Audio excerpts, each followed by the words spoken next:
नमस्कार, मैं हूं नीरज शर्मा। आज से करीब 145 मिलियन साल पहले इस धरती पर एंजियोस्पर्मिक प्लांट्स और इन प्लांट्स पर डिपेंड रहने वाले इंसानों का कोई नामो निशान नहीं था। उस दौरान अर्थ पर प्लांट्स की दुनिया में जिम्नोस्पर्मिक प्लांट्स डोमिनेट कर रहे थे और दूसरी तरफ अर्थ पर कुछ शक्तिशाली, विशालकाय और खतरनाक जानवर रूल कर रहे थे। मैं बात कर रहा हूं हॉरिबल मॉन्स्टर्स, डायनासोर्स की।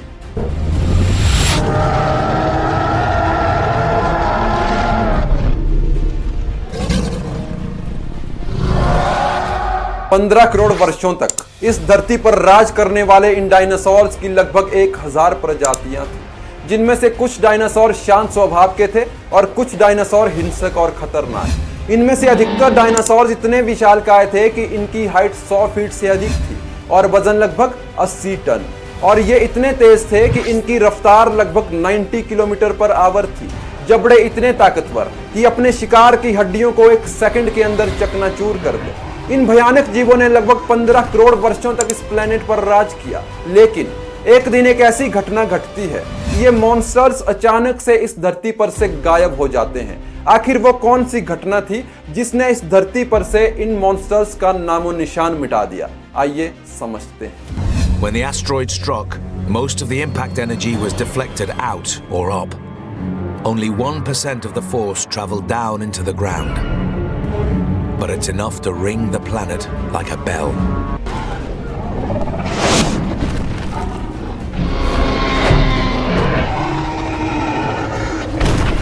दोस्तों, डायनासोर एक ग्रीक वर्ड है जो दो शब्दों से मिलकर बनता है, डायनोस और सोरस। डायनोस का मतलब टेरिबल और सोरस का मतलब है लिजार्ड। टेरिबल लिजार्ड यानी एक भयानक छिपकली। साल 1841 में ब्रिटिश साइंटिस्ट रिचर्ड ओवन ने पहली बार इन खौफनाक जीवों को डायनासोर नाम दिया था। 1841 में डायनासोर्स का पहला फॉसिल मिला था और यह फॉसिल था एक जाइंट डायनासोर मेगालोसोरस का। और आज लगभग 10,000 से ज्यादा डायनासोर्स के फॉसिल्स खोज निकाले गए हैं अलग अलग पैलियोंटोलॉजिस्ट्स के द्वारा, जिनमें से लगभग 1000 डायनासोर्स की स्पीसीज को आइडेंटिफाई किया जा चुका है। वैज्ञानिकों की माने तो दुनिया का पहला डायनासोर लगभग 230 मिलियन साल पहले इस धरती पर आया होगा, क्योंकि जो सबसे पुराना फॉसिल उन्हें मिला है वो लगभग 230 मिलियन साल पुराना है, जो उन्हें अफ्रीका में मिला था। और उस पीरियड को नाम दिया गया है ट्रायसिक पीरियड। ट्रायसिक पीरियड में डायनासोर्स इस पृथ्वी पर धीरे धीरे इमर्ज करने लगे थे एवोल्यूशन के जरिए। उस समय अर्थ के सारे कॉन्टिनेंट सेपरेटेड नहीं थे, बल्कि सभी कॉन्टिनेंट्स आपस में जुड़े थे और उस सुपर कॉन्टिनेंट को नाम दिया गया था पेंजिया। ट्रायसिक पीरियड के शुरुआती दौर में जो डायनासोर इवॉल्व कर रहे थे उनका साइज बहुत छोटा था। वैज्ञानिकों की माने तो इनका साइज सिर्फ 2 मीटर का होता था। फॉर एग्जाम्पल, इयोरैप्टर एक डायनासोर था जो उस समय पर एग्जिस्ट करता था, और इन इयोरैप्टर्स डायनासोर को बाकी सब डायनासोर का एंसेस्टर बताया जाता है। अब अगर जियोलॉजिकल टाइम स्केल में आगे चलें तो अब एनवायरमेंटल कंडीशंस बदलने लगी थी। लगभग 200 मिलियन साल पहले ट्रायसिक पीरियड खत्म होता है और सुपर कॉन्टिनेंट पेंजिया टुकड़ों में टूटना शुरू होता है। यहाँ एक बात समझनी आवश्यक है कि एवोल्यूशन एक दिन में या एक साल में होने वाली प्रोसेस नहीं है। एवोल्यूशन एक निरंतर चलने वाली प्रक्रिया है जो लाखों करोड़ों वर्षों में होती है। जब सुपर कॉन्टिनेंट पेंजिया में कॉन्टिनेंटल ड्रिफ्ट हो रहा था तो इन कॉन्टिनेंट्स के बीच में क्रैक्स आने लग गए और इन क्रैक्स में बड़े बड़े वोल्केनिक एक्सप्लोजन होने लग गए। ज्वालामुखी विस्फोट से कार्बन डाइऑक्साइड, सल्फर डाइऑक्साइड और कार्बन मोनोऑक्साइड जैसी गैसेस रिलीज होने लगी, जिससे अर्थ पर इंटेंस ग्लोबल वार्मिंग हुई, जिससे अर्थ का टेम्परेचर अचानक से बढ़ गया। ज्यादातर एनिमल्स उस समय कोल्ड ब्लडेड थे, जिनमें रेप्टाइल्स भी शामिल थे। तो ये कोल्ड ब्लडेड एनिमल्स अर्थ पर हुई इस इंटेंस ग्लोबल वार्मिंग को सहन नहीं कर पाए। लगभग 6 लाख साल तक ये वोल्केनिक इरप्शन चलते रहे और cold blooded animals almost extinct हो गए। लेकिन डायनासोर्स का वार्म ब्लडेड होना उनके लिए किसी वरदान से कम नहीं था। इन बदलती हुई क्लाइमेटिक कंडीशंस में कुछ चुनिंदा स्पीसीज ही बच पाई, जिनमें mainly early mammals, crocodiles, turtles और डायनासोर्स शामिल थे, और यह था Triassic extinction event. Triassic extinction event के बाद डायनासोर्स तेजी से इवॉल्व हुए और इस पीरियड को नाम दिया जाता है the Jurassic period. Jurassic period चलता है 200 मिलियन साल से 145 मिलियन साल पहले तक। जुरासिक पीरियड में कुछ आइकॉनिक डायनासोर राज कर रहे थे। फॉर एग्जांपल स्टेगोसॉरस, ब्रैकियोसॉरस, ब्रोंटोसॉरस और डिप्लोडोकस जैसे खौफनाक डायनासोर जुरासिक पीरियड में राज कर रहे थे। इसी जुरासिक पीरियड में कुछ फ्लाइंग डायनासोर्स की एंट्री होती है, जिनमें प्रमुख थे आर्कियोप्टेरिक्स। आर्कियोप्टेरिक्स रेप्टाइल्स और एप्स के बीच में कनेक्टिंग लिंक्स हैं, यानी एवोल्यूशन में बर्ड्स आर्कियोप्टेरिक्स से इवॉल्व हुए हैं। जुरासिक पीरियड के बाद जो पीरियड आया, यही पीरियड था जहां डायनासोर्स के सुनहरे दिन आए, और इसी पीरियड में डायनासोर्स की डाइवर्सिटी में एक्सप्लोजन देखने को मिला, the Cretaceous period. Cretaceous period शुरू होता है 145 मिलियन साल पहले और खत्म होता है 65 मिलियन साल पहले। क्रिटेशियस पीरियड में जो डायनासोर्स रूल कर रहे थे वो थे जायंट टीरेक्स। टीरेक्स 65 मिलियन साल पहले तक इस प्लेनेट पर राज कर रहे थे। क्रिटेशियस पीरियड में कुछ और खूंखार डायनासोर्स राज कर रहे थे, जिनमें raptors, giant herbivore dinosaurs, horrible carnivore dinosaurs, titanosaurus, argentinosaurus और टीरेक्स प्रमुख थे। ये वेरियस डायनासोर्स धरती पर रूल कर रहे थे और खुद को इवॉल्व कर रहे थे।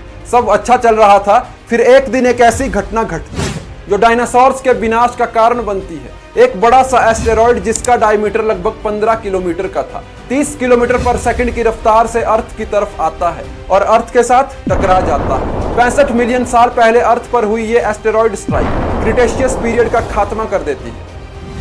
स्पेसिफिकली कहा जाए तो ये एस्टेरॉयड मैक्सिको के युकातन पेनिनसुला पर आकर गिरता है। जब ये एस्टेरॉयड इस पेनिनसुला से टकराता है तो 180 किलोमीटर के डायमीटर में एक बड़ा सा गड्ढा बन जाता है और इसके इंपैक्ट से इतनी तेज स्पीड में एनर्जी रिलीज होती है कि इसके आसपास जो भी कुछ था फ्रैक्शन ऑफ सेकंड्स में सब खत्म हो जाता है। इस भयानक विस्फोट से हवा में बहुत सारी मिट्टी उड़ने लगती है और जमीन गर्म होने लगती है और यह गर्म डस्ट बारिश की तरह बरसने लगती है अर्थ पर। अर्थ का तापमान अचानक से कई घंटों के लिए बढ़ जाता है और इस पेनिनसुला से लाखों किलोमीटर की रेंज में जो भी जानवर थे वो जिंदा झुलस जाते हैं इस गर्मी की वजह से। जो जानवर underground shelter, caves, tree Trunks और पानी के अंदर चले गए, सिर्फ वही खुद को बचाने में कामयाब होते हैं। इस एस्टेरॉयड एक्सप्लोजन के इनिशियल इंपैक्ट के बाद अर्थ पर shock waves, heat pulse, wild fire, tsunami, acid rain, dangerous volcanic eruptions and भूकंप आने लगते हैं अर्थ पर। हवा में डस्ट पार्टिकल की प्रेजेंस के कारण सनरेज अर्थ पर नहीं पहुंच पाती और पूरी धरती से सनलाइट ब्लॉक हो जाती है। तापमान बड़ी तेजी से नीचे गिरता है और लगभग 3 साल के लिए धरती पर न्यूक्लियर विंटर आ जाता है। अर्थ पर एक फ्रीजिंग टेम्परेचर बन जाता है। प्लांट्स के लिए फोटोसिंथेसिस करना इम्पॉसिबल हो जाता है, तो प्लांट्स सरवाइव नहीं कर पाते और इन प्लांट्स के ऊपर डिपेंड रहने वाले हर्बीवोर डायनासोर्स मरने लग जाते हैं और हर्बीवोर डायनासोर के ऊपर डिपेंडेंट कार्निवोर डायनासोर भी एक्सटिंक्ट होने लगते हैं। ये सारी घटनाएं कारण बनती हैं चेन रिएक्शन की। कुछ छोटे जानवर जो जिंदा बचते हैं इस चेन रिएक्शन से वो थे मैमल्स, टर्टल्स, लिजार्ड और कुछ बर्ड्स, क्योंकि ये जानवर स्कैवेंजर की तरह भी सरवाइव कर सकते थे और इनमें से अधिकतर डायनासोर्स की डेड बॉडीज पर भी डिपेंडेंट थे। न्यूक्लियर विंटर के खत्म होते ही सनलाइट फिर से अर्थ पर आने लगती है, डस्ट पार्टिकल जमीन पर सेटल होने लगते हैं और एक नए पीरियड की शुरुआत होती है, द पैलियोजीन पीरियड।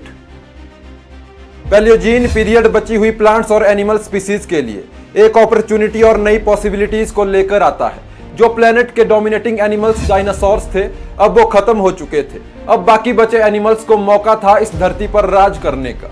डायनासोर्स के खत्म होने के बाद मैमल्स को यहाँ एक बेहतर मौका मिलता है खुद को इवॉल्व करने का। इस पीरियड में एवोल्यूशन देखने को मिलता है whales, bats, primates, horse, snake और छोटी छिपकलियों का। इस एस्टेरॉयड एक्सप्लोजन के बाद इकलौते डायनासोर जो जिंदा बचे थे वो थे फ्लाइंग डायनासोर्स, जिनकी हमने इस वीडियो की शुरुआत में बात की थी। इन फ्लाइंग डायनासोर से ही बर्ड्स का एवोल्यूशन हुआ है। आज जो ग्लोरीफाइड बर्ड्स हमें आसमान में उड़ते हुए दिखाई देते हैं, इनके एंसेस्टर्स रेप्टाइल्स या फ्लाइंग डायनासोर्स ही हैं। अब प्रश्न ये उठता है कि अगर आज कोई एस्टेरॉयड अर्थ से आकर टकरा जाता है तो क्या ह्यूमन बीइंग इस प्लेनेट से खत्म हो जाएंगे? जवाब है हाँ। जो एस्टेरॉयड्स आने वाले समय में अर्थ से टकरा सकते हैं उन्हें नियर अर्थ एस्टेरॉयड्स कहा जाता है। नासा और दूसरी space agencies in near earth asteroids को ट्रैक करने में लगी हैं। अब तक 30,000 से ज्यादा नियर अर्थ एस्टेरॉयड्स को आइडेंटिफाई किया जा चुका है और ये एक बड़ा खतरा है। लेकिन आज इन एस्टेरॉयड्स से डरने की जरूरत नहीं है, क्योंकि साइंटिफिक कैलकुलेशंस इतनी एडवांस हो चुकी है कि हम आज इनके पाथ को क्लियरली प्रेडिक्ट कर सकते हैं कि ये एग्जैक्टली कहां जाने वाले हैं। 5 वैज्ञानिक ये भी प्रेडिक्ट कर सकते हैं कि कोई एस्टेरॉयड अर्थ से टकराएगा या नहीं, और अगर कोई एस्टेरॉयड धरती से टकराने वाला हो तो उसका पाथ डाइवर्ट किया जा सकता है, जिसके लिए नासा ने डार्ट मिशन लॉन्च किया था 2021 में। डार्ट या डबल एस्टेरॉयड रीडायरेक्शन टेस्ट का मोटिव था कि एक स्पेसक्राफ्ट को उस एस्टेरॉयड से टकराएंगे जो अर्थ की तरफ आ रहा हो और उसका पाथ बदल दिया जाएगा। वैज्ञानिकों की माने तो आज 2024 में अर्थ को एस्टेरॉयड से कहीं अधिक खतरा है इंसानों से। इसे नाम दिया गया है होलोसीन एक्सटिंक्शन इवेंट। पिछले 100 वर्षों में हमें भारी स्केल पर बायोडायवर्सिटी में लॉस देखने को मिला है। बहुत सारी प्लांट्स और एनिमल स्पीसीज विलुप्त हो चुकी हैं इंसानों की वजह से। इंसानों की वजह से हो रही इस एक्सटिंक्शन को वैज्ञानिकों ने नाम दिया है मास एक्सटिंक्शन। ह्यूमन बीइंग के द्वारा जंगलों को काटा जा रहा है। वाटर पोल्यूशन, एयर पोल्यूशन और नॉइस पोल्यूशन ये बड़े कारण हैं मास एक्सटिंक्शन के। एनिमल्स के नेचुरल हैबिटेट को डिस्ट्रॉय किया जा रहा है इंसानों के द्वारा। आज 2024 में बायोडायवर्सिटी को कंजर्व या प्रोटेक्ट करना बेहद जरूरी हो गया है। अगर इसी तरह से वेरियस प्लांट्स और एनिमल स्पीसीज का मास एक्सटिंक्शन होता रहा तो शायद आने वाले समय में इंसानों का जिंदा रहना भी इम्पॉसिबल हो जाए। दोस्तों, अगर वीडियो अच्छा लगा हो तो वीडियो को लाइक और शेयर करें। अगर चैनल पर नए हैं तो चैनल को सब्सक्राइब करना ना भूलें। इसी तरह के इंटरेस्टिंग हिस्टोरिकल फैक्ट्स को जानने के लिए जुड़े रहिए। आज के लिए बस इतना ही, मिलते हैं नेक्स्ट वीडियो में। जय हिंद।